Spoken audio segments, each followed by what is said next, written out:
Hey, you guys, we are back at it. It is the beginning of 2022, and we are so excited to be back on the platform because we have a lot to say. There's been a lot going on over these here holidays. Besides, we're not going to talk about the outbreak stuff. We're just going to jump into some other topics. But clearly, there was a lot happening over the holidays. A lot of y'all had a good time over the holidays. But there was some interesting. America. What is 2 years later? 2 years later, we're still having the same conversations. But there was another actual very hot topic over the holidays that we're going to talk about. There's a celebrity couple, and you guys know at HBC we don't talk about the people, we talk about the problem. But there was an interesting thing that happened over the holiday. There was a very popular celebrity couple that ended their marriage over the holidays and shared it with the world. Apparently, they had ended it several months prior, but decided this was the time to share it with the rest of the world. But in the process of sharing that, one of the partners posted, or I should say the husband, posted a picture of himself sharing with his followers what the process has been like and the pain of the process of the divorce had been like for him. And in doing so, he captured a picture of himself crying. And that capture has sparked immense conversations and a lot of discomfort with people questioning the intentionality of the photo, but also just people who were saying that it was really weird for someone to post a picture of themselves crying. And so we here at HBC thought that was really interesting because on social media, for many of you who are on social media, or perhaps you're not on, you're just a voyeur who get links from social media and you hop on and you take a look. But what's really popular is we're very comfortable with sharing our awards, our triumphs, our laughter. We're very comfortable with sharing our happy moments, even if they're not really happy moments, but they look happy, right?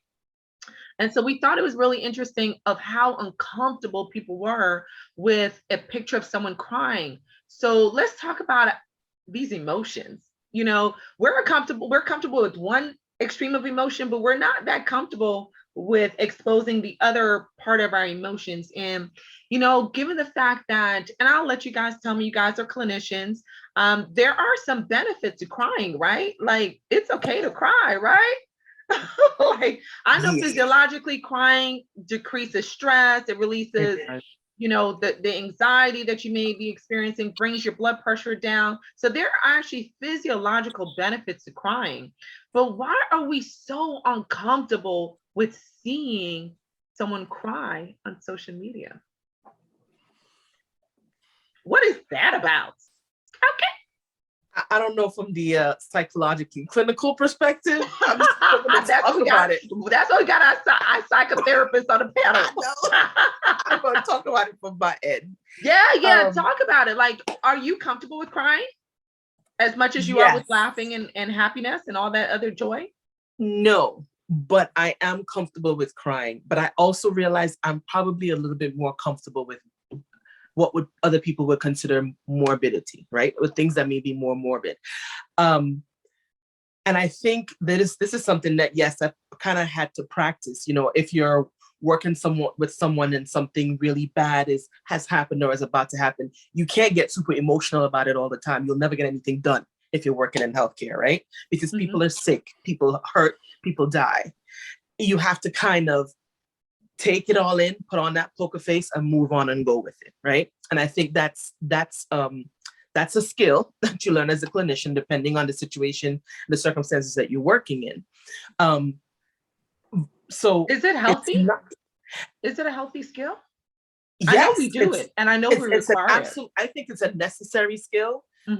If we keep it and don't find our own outlets for it, then it's not healthy. So there must be some outlet for ourselves to be able to express and freely get rid of that, however it is. I don't think it's healthy to just hold everything in. No. But I think me personally, I'm okay. And it's not that it doesn't break my heart to see, or I won't be sad, but I can see someone cry and not totally fall apart or think of it as being totally weird. And I agree. I mean, if we are such a voyeuristic community at this point in time. Everybody wants to see and everybody wants to know. So all of a sudden you get to see now when you're complaining. This is my thought on it. Being such a voyeuristic world at this point in time, why is it that we're complaining? Because we got to see the good things. Now he's showing y'all, oh, he's not out there chilling, happy and living his good life. He's experiencing something. But I guess maybe we're just a little too shallow. It's like we can only take it but so deep. We can't really get too deep with things because it's too much. Are we uncomfortable with pain, Chastity?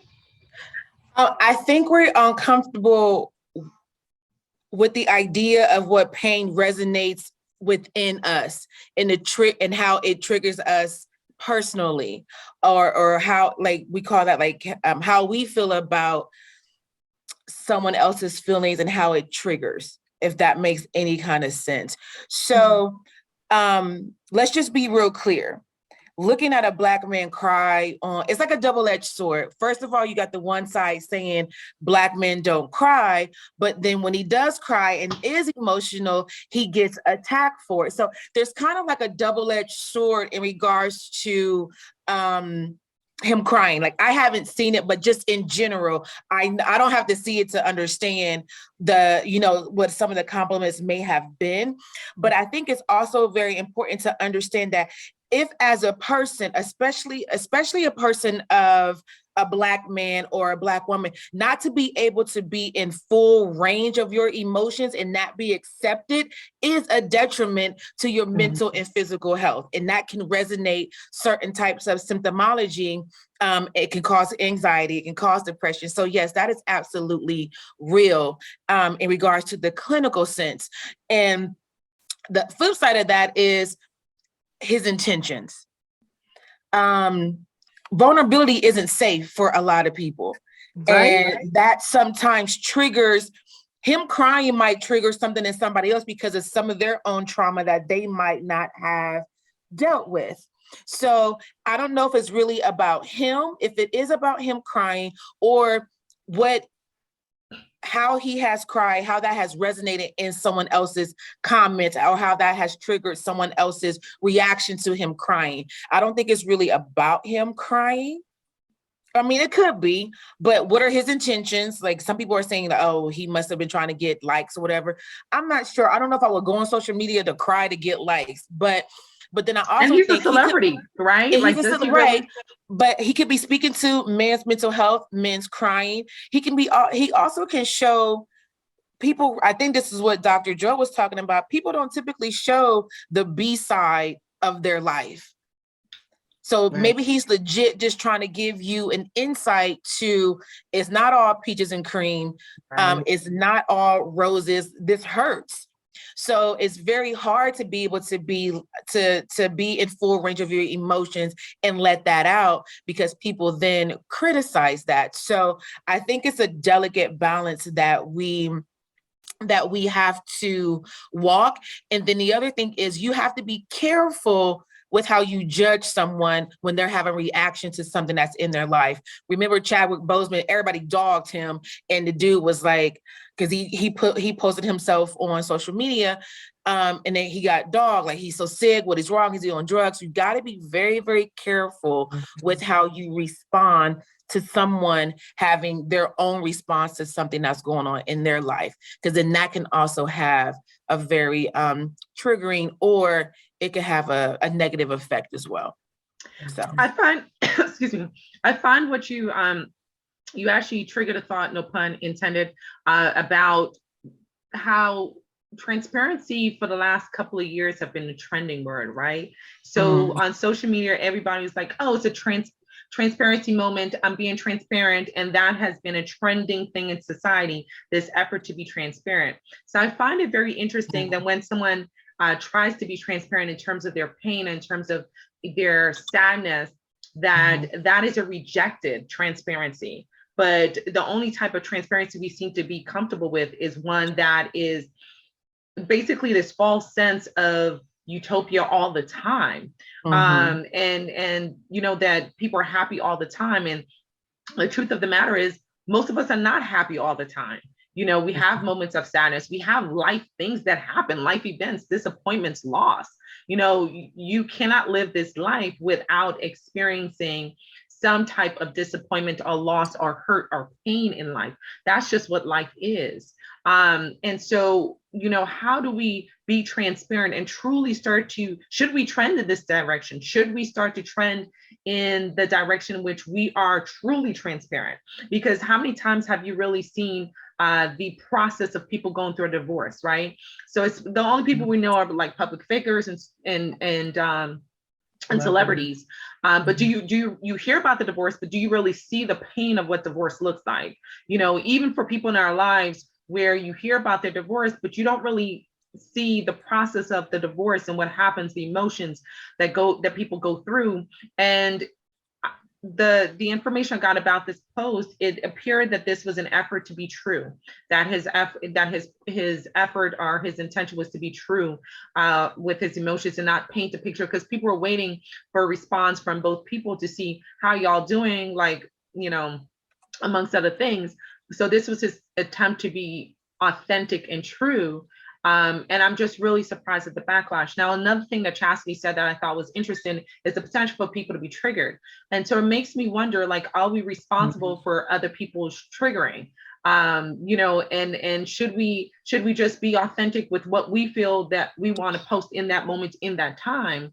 Or should we have boundaries in regards to that? Should we have boundaries about posting about our pain? I think a couple of things. Okay, wait, hold on. I gotta take a quick note. Boundaries. I saw her over there with the pen. I was like, good Lord, what's she writing? What's she writing? I wanted to say, subset one. So I wanted two things that you had said, Dr. Moore, is like posting on social media. So a lot of people, social media is our escape sometimes.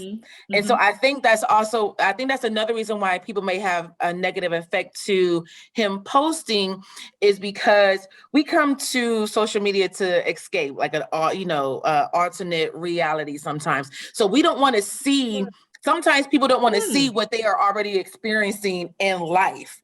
Like if you're alive right now in society, we want to see rainbows and puppies, and we want to go see, you know, we want to see your A side of life, but the B side still exists, but we're actually living the B side. So sometimes some people might be having a reaction to the fact that, like, dude, I just came here for an escape. I ain't come here to see your pain and things like that, which is, and I'm not saying that I agree with that. It might be, that might be interesting unfair. Perspective. But we're in a world right now of instant gratification. We want everything right now. Okay, we're in pain. We need it to be over now. We got in a relationship. We need to go from A to B now. So people aren't allowing him to be able to be to process this. And if you're processing grief and loss, I don't think and I don't know what's going on behind the scenes, but grief and loss, divorce is grief and loss. I don't think social media is the best way to process that. That's like point one, C. That's not a best place to process unless, you're in like a support group or something like that, or you can get some feedback from some folks.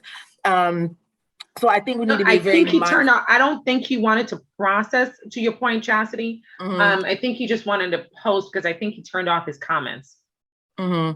Right. I mean, it just might be able, and again, this is the B side of life that people aren't, some people don't come to social media to see that. They want to live in like this virtual reality, because the world that we live in is just too much for a lot of people right now. And your second point, when you talk about boundaries, your boundaries belong to you.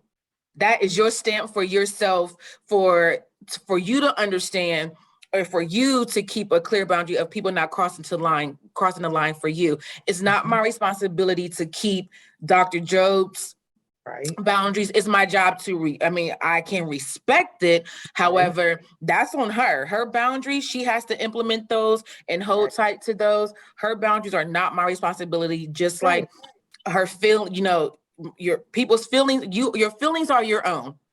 Right. Your feelings belong to you. I'm responsible for how I act in regards to your feelings, or my response, but your feelings and your boundaries are a safeguard for yourself. So that's your way of protecting yourself, and you are responsible for your boundaries. You're responsible for your feelings. But people are responsible for their reactions to certain boundaries and feelings. But that was just my little tidbit on boundaries, because you was asking, should we respect boundaries? You should, but they're technically not ours, and they are the responsibility of the person who has implemented those boundaries for themselves. Yeah, I like that. I want to touch on the point that you raised about social media, because I wonder if there is a social responsibility with social media, right? And I'll tell you what I mean by that. We are in a time period where we know a couple of things. We know the pandemic has been pretty traumatic for most people. And we know that mental health issues are on the rise. We know that people have been struggling for various reasons, financially, mental health, health related, as a result of this domino effect of the pandemic. So is there a social responsibility when you have a public platform to be sensitive to the context in which you're posting?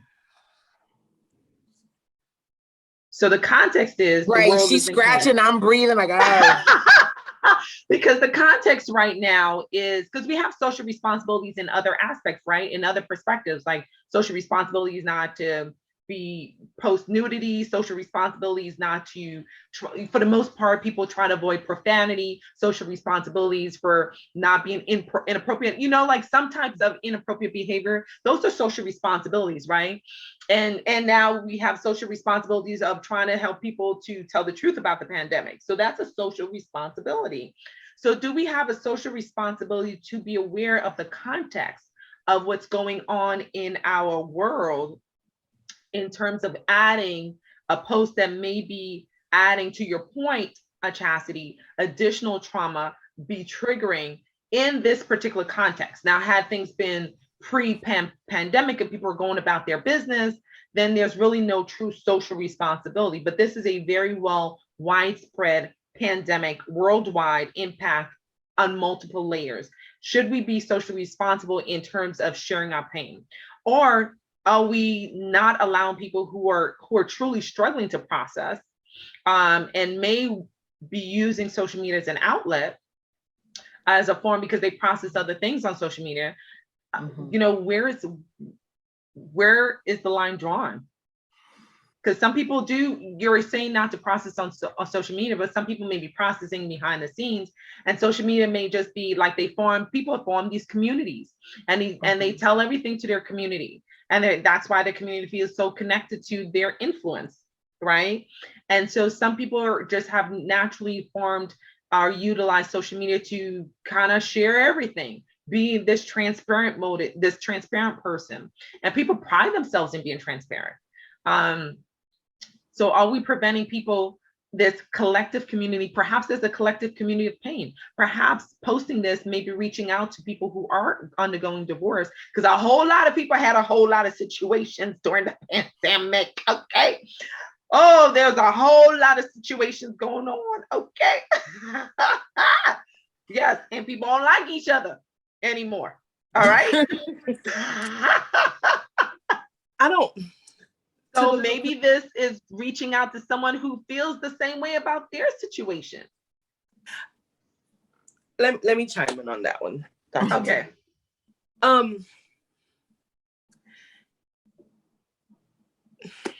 We do not have to engage in social media. There is no mandate that you respond. If it bothers you, left it alone. Y'all made her so Caribbean. No, that's when you know she's making a point. No, say that one more time, Dr. Trissa. All right. When the guy in Seattle got killed, I stopped watching things on social media because I could not watch the video. It triggered me. I made a personal choice not to watch. I could have gone on folks' page and been like, why you put that on there? Oh, but I made that choice out of my maturity and out of as Chastity said, out of my boundary, out of my protection for myself, I ignored it. I moved past. Anytime I saw a clip coming up, an image up, skip right along, because it was not something that I wanted to take in, right? Now, that could be said, is there some social responsibility to not trigger people with murder and death and all of that? But there was an understanding that there was a desire to spread it, to make it be known, to not hide it, to not cover it, awareness, to not put it under the rug and sweep it by, because they wanted the world to know and to see. And I get that.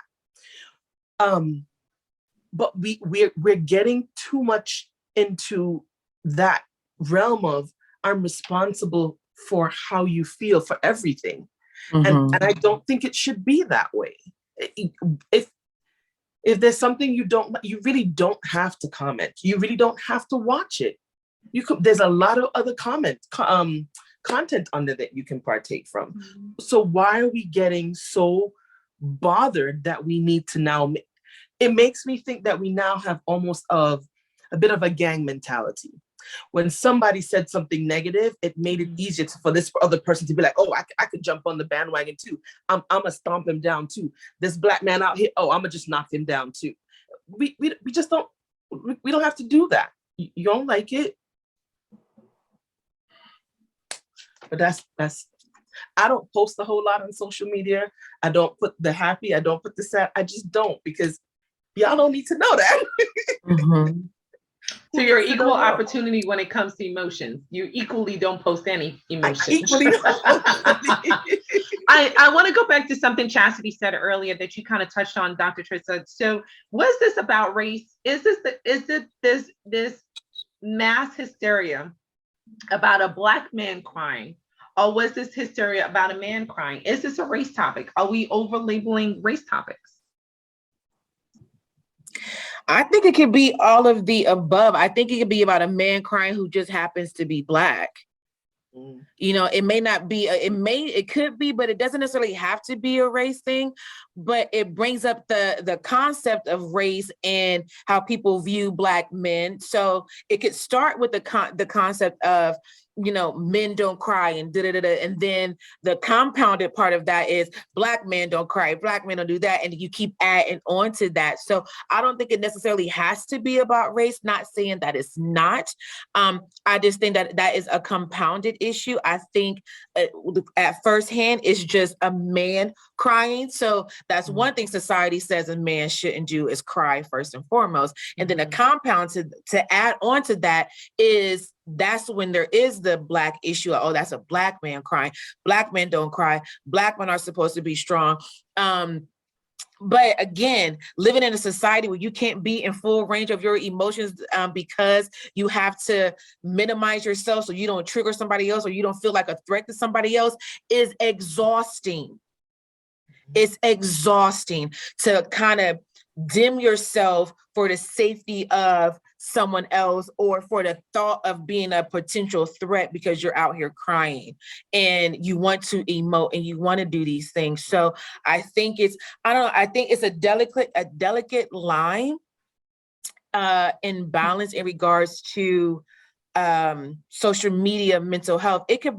Social media could be a great outlet, but the other side of that is it could be, I was talking about instant gratification earlier. Our brains cannot process everything at one time. We have access to everything right now, all day, every day in our hand. And our brains cannot filter that on a regular basis all day. And that causes concerns and that manifests itself physically, emotionally as well. And then that's when people come see y'all. Dr. Job, I'm coming to see you because my shoulder's too high because I'm sitting there stressed out. You know, Dr. Moore, I'm coming to see you because I'm so stressed. I got problems with my stomach because I'm just, you know, anxious and stressed. So I think, again, it's a very, or you come see me because we need to talk about your maladaptive behaviors. You know, you start smoking and drinking. So I think it's all of that. And it's a delicate balance I say all that to say it's a delicate balance. Yeah, and Dr. another aspect of it that I thought was really interesting, I think maybe this may be also another perspective as to why people were uncomfortable with it, is because oftentimes I feel like people try to prove that they're okay, with relationship breakup, right? Mhm. So a lot of time you see relationship breakup all over social media, and it's always the happy perspective, like I'm doing okay, you ain't hurt me, I'm The good. unconscious coupling. Unconscious coupling, like we good, The uncouple, something like that. we're doing it healthy, while in the back she's like, but or people are brokenhearted. We're uncomfortable with brokenheartedness after a breakup. Like I feel like there is this trend of this expectation that people's heart don't get broken anymore, that you bounce back, that you're good, I'm good, I was good without you, I'm good now. No, you're not. You're hurting, and that's okay. Like, why are we uncomfortable with? I think that was also part of it, that people were expecting to see the perspective of, I'm good. Yes, we're broken up, but life goes on. What happens to grief? Like Chastity mentioned, loss is, you do grieve loss of all kind, but we're not, for some reason, we don't really look at, like, you don't see people heartbroken on social media. Like it's always the opposite. It's always the extreme opposite. Not even like I'm just having a regular day, but like I'm good. I'm doing so good. This is how good I'm doing, right? It's like, why do we feel that we have to prove that even when we have lost that we're good, like really good? I think that's what we're like in nowadays, I think that's what we're expected to be, especially depending on who you are. Like we talked about before, like the strong Black, we're supposed to be strong, we're supposed to be independent. So like I said before, for a lot of people, vulnerability isn't safe. It's not. People, vulnerabilities to some people means you're weak. Vulnerability means you're a victim, or it could be repeating a cycle. It could mean so many things. And people, sometimes in the sense of it all, it's a fake facade. Sometimes you, like, people say you got to fake it till you make it. You keep telling yourself over and over again that I'm going to be okay, so at some point I will actually be okay. But sometimes as a therapist, I think it's for a period of time. Sometimes you need to sit in that pain and be okay with the pain. Understand where it is, where it resonates. How did it get here? How do I get it out? What are the steps what is the safety plan for myself? What are the steps that I need to take if this comes again? How do I prevent it from coming? And if it is here, what do I need to do? So, that's just my little clinical piece. I hear you on that. And I think also there is this false definition of wholeness, that somehow being a whole woman or a complete woman means that I don't feel pain, that I'm able to bounce back, that life comes at me and it hurts me, or I may have trauma in my life, but for some reason, but I'm able to bounce back quickly. And I find that even with grief, even as I'm experiencing my own grief now, I feel like sometimes there's an expectation of that grief being done with a certain time period, like somehow you should be done by, you're not done yet, like you're still grieving, like she with the Lord, how come you still grieving? Because she's gone. And I feel like we have these restrictions and this timeline that people are supposed to process grief, and it's now that timeline is getting shorter and shorter, and I feel like people are not getting the support that they need because of these expectations. And because of I 100% agree with you, Doc. Like they're not getting the help they need, and they're walking around like, oh, I'm just so resilient. Again, that's another word, and I'm like very conflicted about. I'm like, oh, resilient, but like, why does somebody have to get to be in a certain place in order to be resilient? So I I don't like, again, I have a love-hate with social media and access that we all have sometimes. I think it's sometimes conflict. Sometimes it's healthy to be able to tell yourself I'm okay so that you can actually get to the point of being okay. But if you're faking it to the point of, for me, that's when I analyze it or when I'm assessing it, I'm also seeing depression. So a lot of happy people all the time are happy. You see some of the most saddest people trying to make everybody else happy because they know what it is to be sad. So I see that in a different way. So I don't, one is, again, a delicate balance. I think you need to do everything in moderation. If you have a support group that happens to be online to help you, fine, do that, get the help that you need. The second part of that is sit with that pain. Be in those muddy, troubled waters. Something you said, Dr. Moore, and I 100% agree with, is that we try to excuse the pain. We try to talk ourselves out of it. We try to plausible deniability. We try to deny it. Just because you deny it don't mean it doesn't exist. So I think there's a few things that we need to consider. And when you're looking at that particular person on online and trying to judge their situationship. I'm proud of a man especially a Black man, for being able to cry. And the good part of that, I think he was showing people that Black men do cry. It's okay to cry. I'm going to be all right, even if I cry. If you cry or show vulnerability or show soft, you're not gay. You're not going to die. It's not contagious. Whatever those stereotypes. You're not weak. You're not weak, whatever those stereotypes may be, for a Black man to be in full range of their emotions. I think he was trying to show you that it's okay. And as a public figure, that's a big deal. Yeah. Because he used his platform to do so. So yeah, it's a big deal. And I do think that a lot of these social trends and behavior was pre-existing social media, because I do feel like even in the past, people have not been comfortable with pain and grief and loss and being vulnerable. And I shared with you guys at the end of last year, the vulnerability and being comfortable with my vulnerability was one of my goals for this year, and had been something that I evolved last year as well, because I've realized that people are generally uncomfortable with vulnerability. And part of it is because you can get backlash, like what happened. So it is true, which is why people close up. People watch what happens to them and they're like, I'm not going to do that because I don't want that reaction either. But I applaud anyone who tries to be transparent in the other end. I agree with Chastity. I don't think things need to be necessarily processed.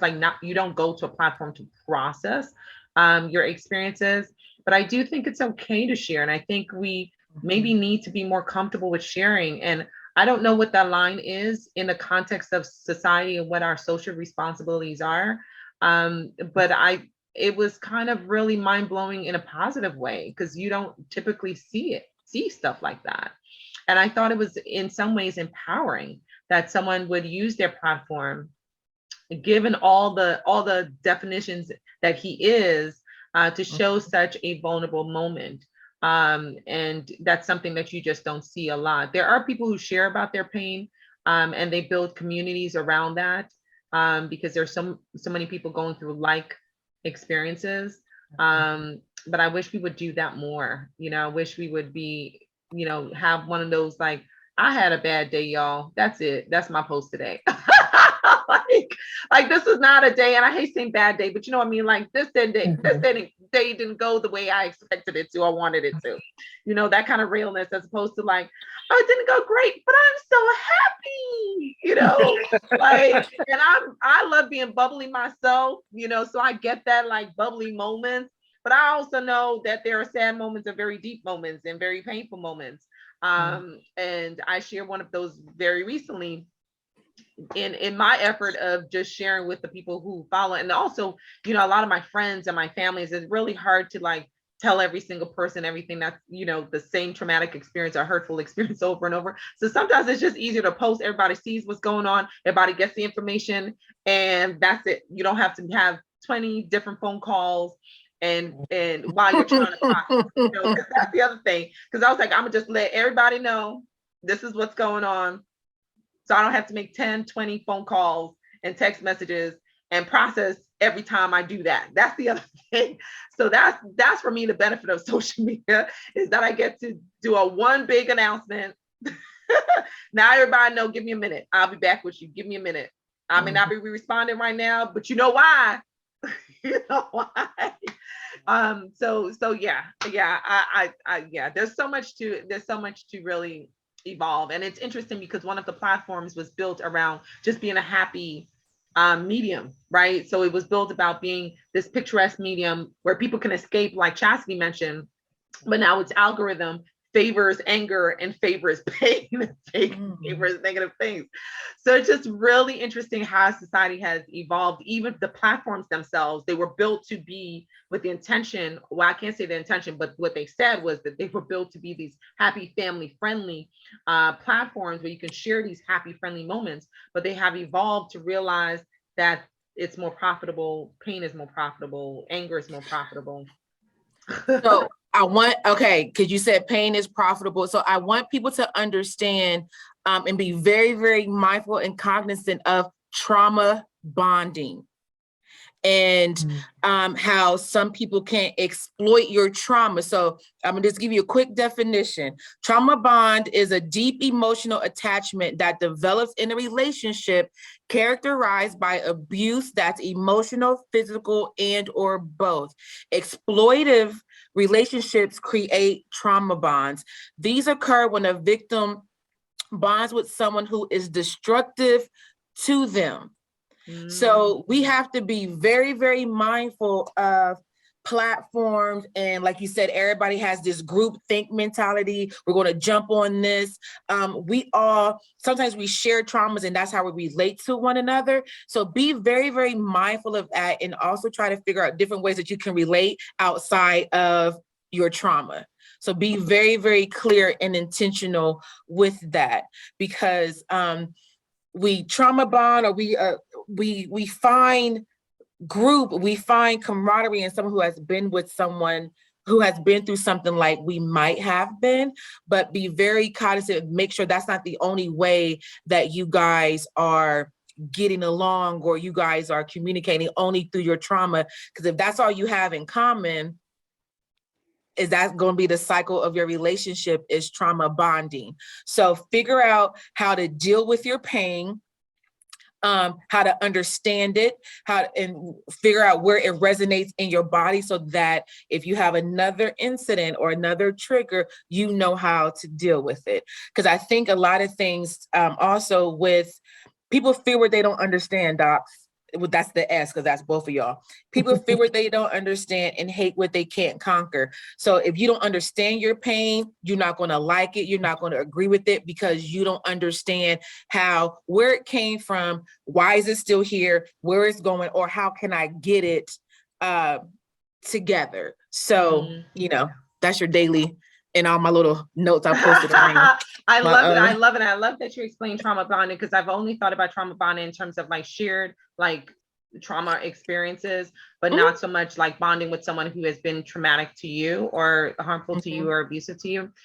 So thank you for explaining that. But I guess we're all kind of saying everything in moderation, right? Like we don't need happy all the time. We don't need sad all the time. We need a blend of the natural cycle of life, and life is not happy all the time or sad all the time. It is a mixture of all these emotions. It's a mixture of anger, going through grief. Like sometimes I'm angry, sometimes I'm sad, sometimes I'm having questions like what happened, and sometimes I'm like, no, they're not gone. I could pick up the phone and send the message. So you go through all of these cycles of emotions, and I think it's okay to experience them. I think it's okay, like Chastity said, to sit in that pain. It's okay to sit in that moment and experience and allow yourself to experience it, and not let it be a chronic addiction to that particular emotion, but being okay with going through that emotion. So all these social media platforms, we're learning a lot about life, whether we want to or not, positive or negative, right? So that being said, Where can they find you, Miss Chastity, dropping them mic drops at the beginning of the year? I am still at miss.chaz, CHAZ on IG. Awesome. And Dr. Trista, where can they find you and All your right. non-emotional pictures?